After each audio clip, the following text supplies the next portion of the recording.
FSN Radio. It's all about what's next. Go to financialsurvivalnetwork.com and sign up for your free weekly newsletter. You'll also get 3 free reports. The Financial Survival Network. It's all about what's next.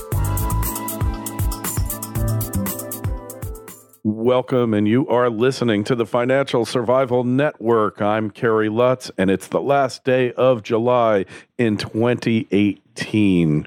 You know, I always joke that I'm a recovering attorney, never really thinking about the fact that there are many more out there just like me and just like you. And I managed to connect with one, wrote me a great email. Be talking with him shortly. As always, be part of the show. Send me off emails so when I kick back and down my latte at an undisclosed coffee chain in Palm Beach County, I can get some laughs and have some fun. And the email address, again, is kl@kerrylutz.com. So, got an email from a former New Yorker, an escapee, who several years ago just got the urge to get the heck out of Dodge. Boy, can I relate to that. It's been 6 years since I left. Name is Lee Schultz, fan of the show and long-term listener. And Lee, I'm really happy we connected. Yes. Well, thank you, Kerry. It is quite a thrill being a longtime listener and then actually being on your show. So thank you very much for having me on. Yeah, hey, and that's another reason you should send me emails because, look, if you're interesting, if you got a good story, I'll have you on the show because I love to hear stories. Financial Survival Network is a lot less about finances and a lot more about stories. Stories that are going on in society, stories that are happening in people's lives, my own stories, and I want to hear your story. So, Lee, with everything going on in the world, I mean, you were doing well in New York. I didn't ask you that, but I understand it. And yet, the People's Republic of New York, it really takes a toll on your daily existence when you've been there for decades, like you and I were. Finally, you just reach a point, don't you? No, that's exactly right. It's hard to, maybe for people who haven't been there or lived there, to understand that it's a beautiful state, a lot of natural resources, wonderful people, actually. I was in the upstate area, but the climate created by the political structure it is very oppressive. And after a while, it just kind of gets to you. Hey, I always tell the story. One day, I'm driving down the street to get my car serviced in Manhattan, and I look up, and there's the blue and red lights. And cop walks up to the car. And it's like, what's your problem? He says, what are you doing? And I said, I'm talking to Siri. And no sense of humor, anything. He says, you are not allowed to hold any electronic device in your hand while you're driving, no matter what it is. And I'm thinking, what about like my controller for my pacemaker? Not that I have one. What about hearing aids? At that moment, I said, goodbye, New York. Now, Florida has subsequently passed a similar law, but they don't seem real intent on enforcing it. I will admit that I text and I do everything wrong, but there's certain places I don't text while I'm driving, and that is on local roads and in parking lots where I've almost killed people, and I kind of learned you have to control that behavior, and you have to be willing to accept the consequences from it as well. But that was the day where I just said, no mas, I am done with this place. And somehow I wound up in Florida. And so you've your career, your story has taken you back to your home state, and you're doing work on the blockchain now. Yeah, I was looking for a new opportunity, and I connected with a small startup company based in Singapore, of all places, called Legal Fab Private Limited. And it's been a real thrill the last year. It's a wholly different environment than in a corporate legal department. And there's some exciting things going on in the blockchain space. A lot of it's in what's called fintech, finance, insurance, medical records. But this company, the founders of this company, recognized that there was a really exciting opportunity in the legal industry for products for lawyers using the blockchain technology. Right. And so that's what they've been working on, and they're kind of in the finishing stages of what's called an MVP, and that has nothing to do with sports. It's a minimum viable product. That's a concept in startups, that you get something that functions, that works, and then you place it with customers and then get feedback and find out if you've got a viable product at that point. So that's kind of the stage we're at, and I think the future is very, very exciting for them. Hey, absolutely. I was in the legal profession, but I was also an entrepreneur, provided many different services to the legal profession. And it often amazed me how unbusinesslike, and once you take a lawyer away from the law books, away from the courtroom, away from legal stuff, they really have no idea about how so many basic things work and the way business works. Generally not great business people. But when you can provide a service, I think back, if we had the blockchain in the early 2000s, probably a large part of the foreclosure crisis could have been avoided, and we wouldn't have all these properties. There's really hundreds of thousands of them in legal limbo now, because the blockchain is the ultimate incorruptible and immutable. It is immutable and enables record storage to levels that we never dreamed possible, accurate record storage. I mean, it's an amazing thing, and I think that's where it's heading. Well, I think so. And then the speed. I mean, do you need title insurance anymore if you're buying and selling real estate? I've seen some fantastic descriptions where you could make an offer on a piece of property, have it accepted, and close in an afternoon almost. I mean, that's potentially what you could be looking at, and no more title searching, waiting a week or 2 weeks for the title company to come back and say that, yes, these people really own what they own. It's going to have ramifications all over the legal industry and in other industries as well. Hey, well, let's not forget, the only reason you need title insurance is because the bank says you need title insurance. True. The number of title claims, now granted, they did spike up because there were a lot of corners cut during the real estate boom, but still, it's minuscule. It's like 1/100th of 1%. And in most states, California being the exception, it is set by statute. So it doesn't matter if you go to title company A, B, C, or D, you're buying exactly the same product for exactly the same price, and there is no incentives for efficiency or anything else. But we know about the legal profession. The legal profession is ossified, it's mortified, it is just a horrible place for technology and for improving standards of living. Everything that we live for in our regular lives just doesn't seem to apply to the legal profession. They've been doing things, judges keep doing things the way that the judges in England did when the Magna Carta came down, right? Oh, absolutely. And that's what is going to make the next few years very, very interesting, because there's new technologies coming that are just going to. One of my favorite quotes is from Stuart Brand, who's I'm dating myself, but he's the author of the Whole Earth catalog back in the 70s. But his quote was, "When a new technology rolls over you, you can either be part of the steamroller or part of the road." and we're going to Legal Fab, we're going to help people be part of the steamroller. But it's going to be a radical transformation for the legal industry, in my opinion, over the next few years. Yeah, I wholeheartedly agree with you, and it can't come soon enough. I told you I am going to start a podcast called Legal Theft and a website.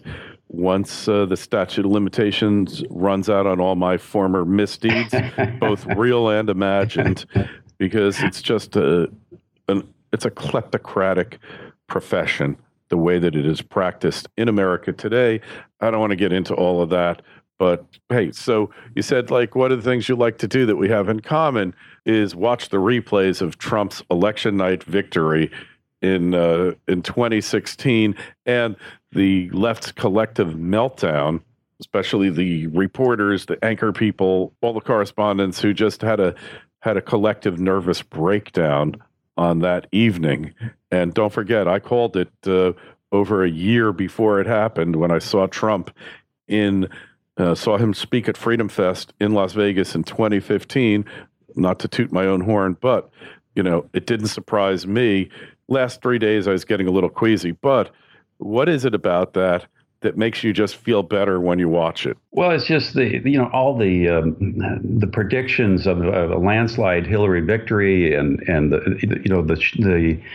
the consensus of opinion. I like you. I don't know that I can claim to be a rabid Trump supporter. I like some of the things he does and other things maybe not so much. But the fact that he overcame the odds, that there's been a lot of exposures after the fact about some unsavory dealings, and it's nice to see justice served every once in a while, and I thought on that occasion it was. And so, like you, I don't get down that often, but from time to time.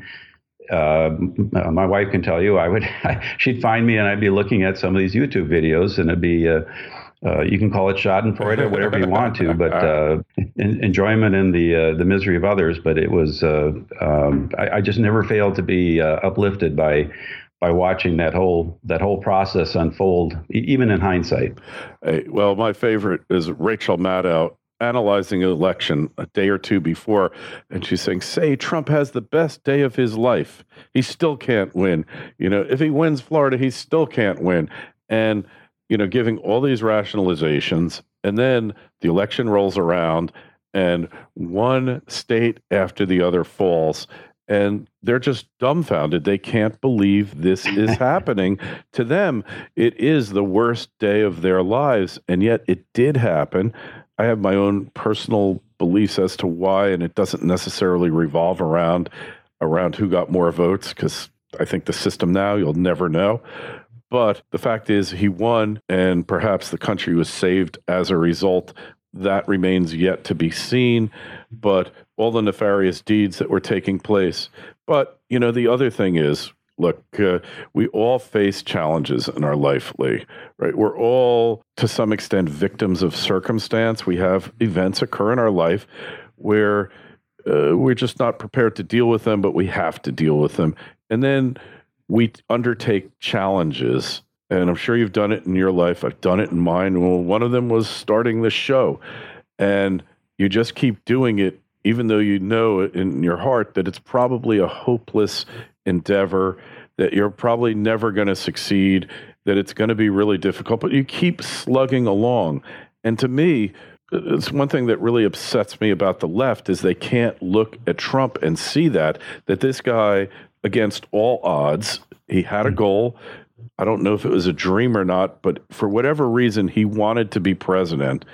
And it's no different than Clinton, than Reagan.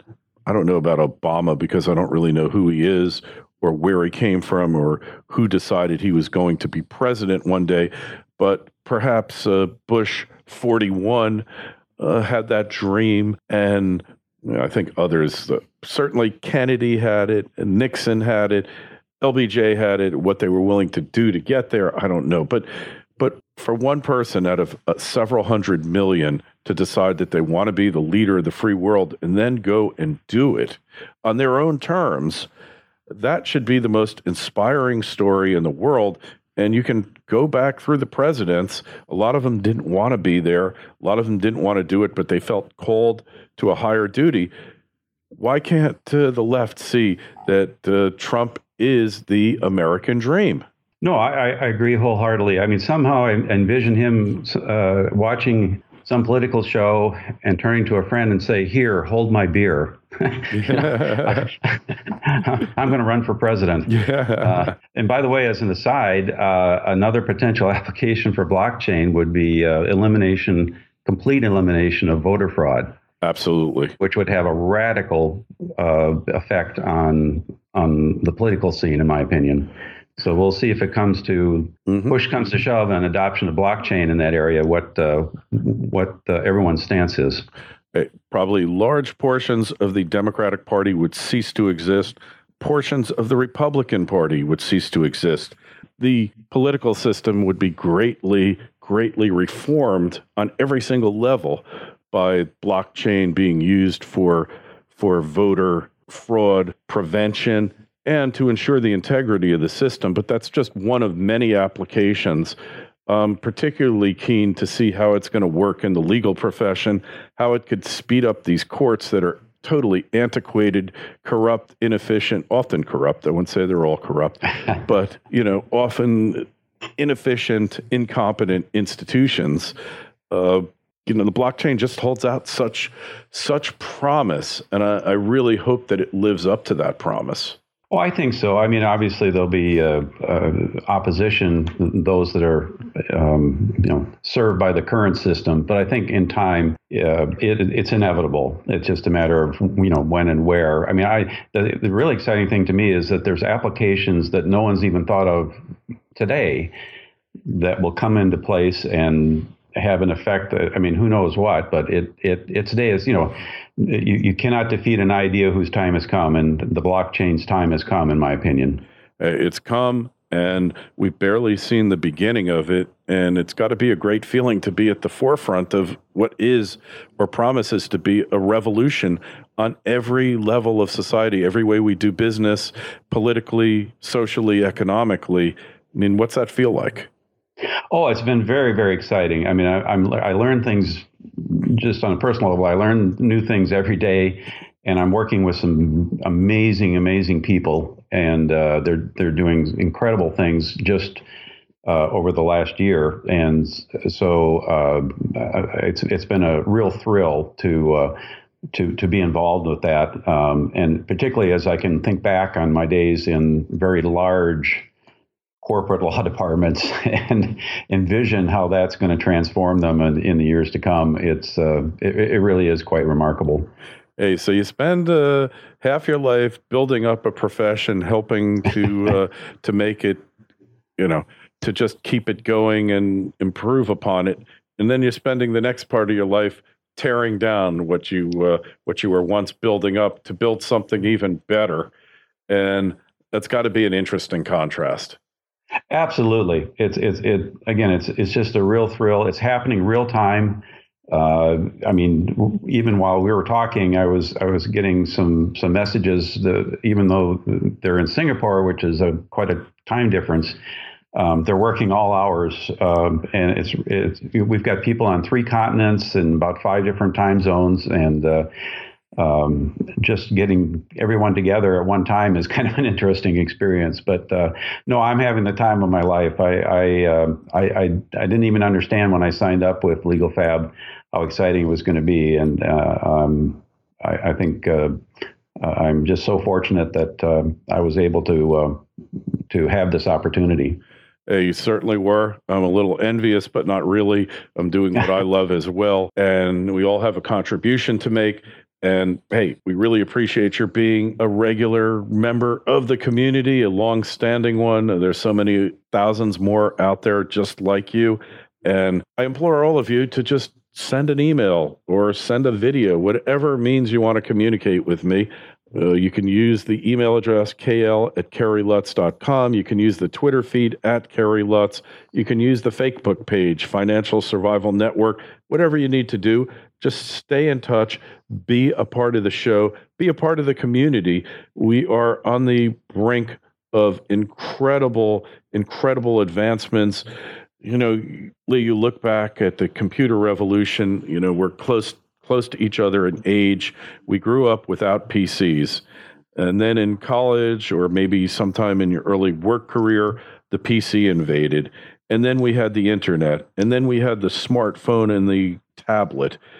Who can imagine what can come next? But you can only imagine that it's going to blow away everything that we've seen in our short lives to date. Absolutely. And remember, you can be part of the steamroller or you can be part of the road, to refer back to